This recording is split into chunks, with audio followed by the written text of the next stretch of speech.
ہاں بیٹا، آپ کا نام کیا ہے؟ محمد شاہ نواز عالم۔ جی، کیا آپ مسلمان ہیں؟ الحمدللہ میں مسلمان ہوں۔ جی بتلائیے، مسلمان کسے کہتے ہیں؟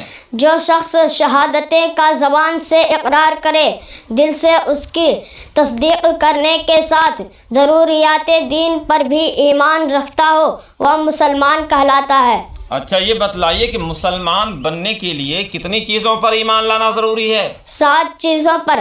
نمبر 1 اللہ پر، نمبر 2 اللہ کے فرشتوں پر، نمبر 3 اللہ کی کتابوں پر، نمبر 4 اللہ کے رسولوں پر، نمبر 5 قیامت کے دن پر، نمبر 6 اچھی بری تقدیر پر، نمبر 7 اور مرنے کے بعد دوبارہ اٹھائے جانے پر۔ ہاں یہ بتلائیے کہ دنیا میں سب سے پہلے مسلمان کون ہوئے؟